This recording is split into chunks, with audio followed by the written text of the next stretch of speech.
विधि प्रथम वर्ष के विद्यार्थियों, जैसा कि हम विभिन्न जो हमारे पूर्व के लेक्चर रहे हैं उसमें विवाह विच्छेद, हिंदू विवाह अधिनियम 1955 की धारा 13 के अंतर्गत जो वैवाहिक अनुतोष के रूप में विवाह विच्छेद के आधार प्रदान किए गए हैं उनमें से क्रूरता व जारता को विवेचित कर चुके हैं। आज हमारा टॉपिक अभित्याग, डिजर्शन। जैसा कि if question come before us, explain desertion as a ground for divorce under the Hindu marriage act 1955, then definitely if question come on desertion, then we have to analyze meaning, definition, grounds and reasons। तो अभित्याग जो है इसमें एक कहा गया है कि जहाँ पर न्यायिक पृथक्करण अथवा विच्छेद की याचिका प्रस्तुत करने के तत्काल पूर्व 2 वर्ष की अधिक निरंतर अवधि तक याची का अभित्याग किया गया है तो वह याची को विवाह विच्छेद का आधार प्रदान करता है। Namely that the other party has deserted the petitioner for a period of not less than 2 years immediately preceding the presentation of the petition।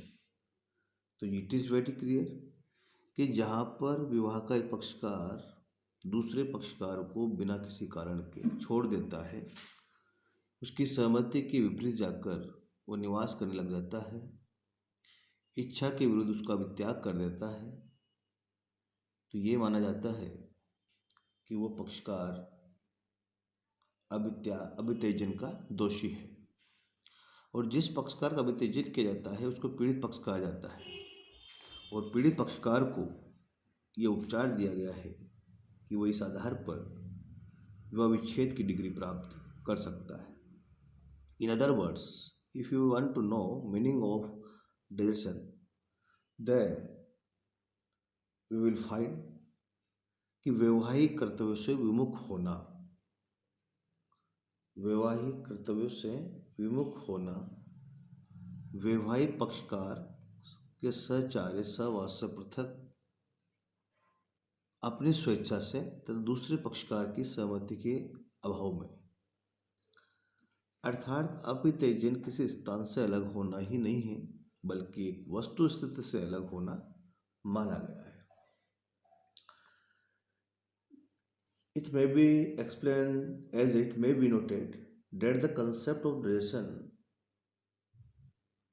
from the point of view of matrimonial law is not easy to define। It has rightly been said that no judge has ever attempted to give a comprehensive definition of desertion, and no judge would probably ever succeed in doing so। Therefore, it is well established principle of English matrimonial law that the desertion is a withdrawal not from a place but from a state of things। तो in this definition it is very clear कि केवल अपने आप को अलग करना, not from place, स्थान से अलग करना नहीं बल्कि अपनी वस्तु स्थिति से अलग होना ही अभित्यजन का विशेष तथ्य माना गया है। तो definitely no precise definition is available under this act, but it will be depend upon the facts and circumstances of the case. अर्थात प्रत्येक मामले के तथ्यों पर निर्भर करेगा कि वैवाहिक पक्षकार के द्वारा दूसरे पक्षकार का अभित्यजन किया गया है या नहीं किया गया है। फुलफोर्ड बनाम फुलफोर्ड वर्सेस फुलफोर्ड, इसमें इसको बहुत ही आसानी से परिभाषित किया गया है। If question comes, write a short note on desertions as a ground of divorce, then we have to explain essential conditions, right?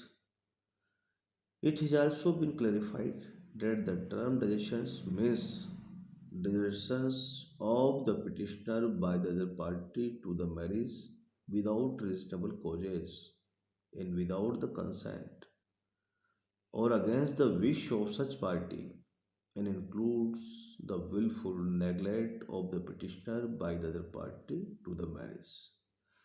तो इसको देखने से स्पष्ट हो जाता है कि तमाम तथ्य यदि अवेलेबल है तो ये माना जाता है कि वह दोषी पक्षकार अभी तक का दोषी है और इस कारण से पीड़ित पक्षकार को इस आधार पर विवाह विच्छेद लेने का हकदार माना गया है। In this matter it is very landmark case Vipin Chandra Verma Prabhavati A I R 1956 supreme court 838। If you analyze this case, then you will find in this case the Supreme Court discussed the term quoting extensively from Halsbury's laws of England. The principle laid down in this case have also been followed by later decision of the Supreme Court and other courts. In this case, it was clear that intention must be cleared and this act should be conducted without willingly अर्थात जानबूझकर किया गया हो और उसमें दूसरे को पृथक करने का आशय स्पष्ट है तो यही माना जाएगा कि उस व्यक्ति ने उसका अभित्याग किया है। In its essence, desertion means the intentional forsaking and abandonment of one spouse by the other without that other's consent and without reasonable causes. So it is a total repudiation of the obligation of marriage अर्थात वैवाहिक कर्तव्यों से पूर्णतः विमुख होना ही अभित्यजन का मुख्य आधार माना गया है। It is now well established that the proof of factum of a separation, which is one of the essential ingredients of the matrimonial offense of desertion, does not consist merely in asserting which spouse left the home first. It is now well accepted by the courts, both in India and in England, that a spouse may be guilty of such misconduct as would render the continuance of marital relations so under unvariables that the other spouse is compelled to leave the matrimonial home. In such a case, it is the former and not the latter spouse who is guilty of desertions. This is sometimes also referred to as a constructive desertions। अर्थात कार्य की प्रवृत्ति के आधार पर हम इस अभित्यजन को दो भागों में एक्चुअल डिजर्शंस वास्तविक अभित्याग और एक जिसे हम कहें कंस्ट्रक्टिव अर्थात आणविक अभित्याग दो प्रकार के कृत्य हो सकते हैं। वास्तविक में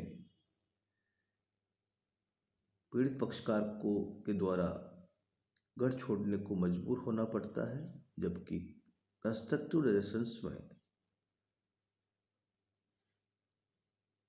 जो दोषी पक्षकार है वो ऐसी स्थिति उत्पन्न कर देता है कि पीड़ित पक्षकार को घर छोड़ना उसकी एक मजबूरी बन जाती है। Thus, it has been held that if a husband creates circumstances which compel the wife to leave the house, it means a constructive desertion. It is the husband and not the wife who is guilty of desertions. Asa Handa versus Baldev Handa, AIR 1985, Delhi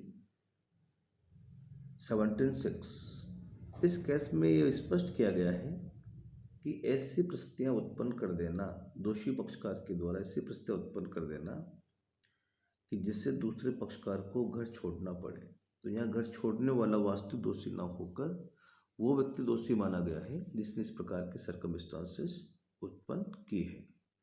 Lakshman versus Meena, यदि इस case को भी हम देखें तो इसमें भी बड़ा स्पष्ट किया गया है। लक्ष्मण वर्सेस मीणा, इस केस को भी देखने से स्पष्ट हो जाता है।